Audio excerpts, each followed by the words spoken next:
ஆதவ் அர்ஜுனாவை கட்சியில் இருந்து நீக்கிய திருமாவளவன். நீங்கள் பங்கேற்காத போது நான் பங்கேற்கலாமா என்று என்னிடத்தில் கேட்டார். அதை உருவாக்கியதே நீங்கள் என்கிற போது அதை தவிர்க்க வேண்டாம், கலந்து கொள்ளுங்கள், அதே நேரத்தில் கவனமாக பேசுங்கள் என்று கூறியிருந்தேன். மன்னர் ஆட்சியை ஒழிக்க வேண்டும்,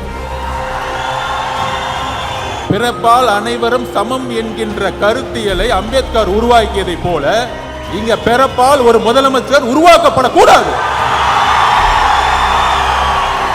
ஆதவ் அர்ஜுனாவின் அடுத்த நகர்வு என்ன? இன்றைக்கு தலித் அல்லாத ஒரு விஜய் அவர்கள், சகோதரர் விஜய் அவர்கள் வெளியிடுவது என்பது புரட்சியாளர் அம்பேத்கர் அவர்களுடைய, அண்ணன் திருமா அவர்களுடைய கனவு இன்று நிறைவேற்றப்பட்டிருக்கிறது.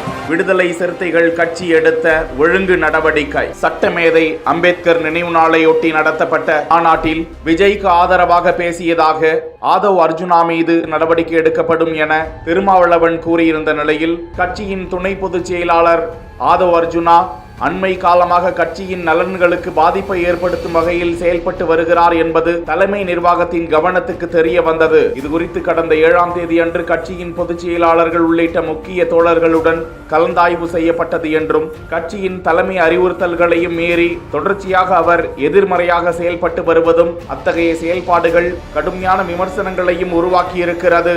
இத்தகைய சூழலை கருத்தில் கொண்டு கட்சியின் நலன்களை முன்னிறுத்தி ஆதவ் அர்ஜுனாவை கட்சியில் இருந்து 6 மாத காலத்திற்கு இடைநீக்கம் செய்து உத்தரவிடுவதாக அந்த கட்சியின் நிறுவன தலைவர் திருமாவளவன் அறிக்கை வெளியிட்டிருப்பது குறிப்பிடத்தக்கது. லக்ஷ்மி செராமிக்ஸ் எக்கச்சக்க கலெக்ஷன்ஸ், எல்லாமே ரெடி ஸ்டாக்.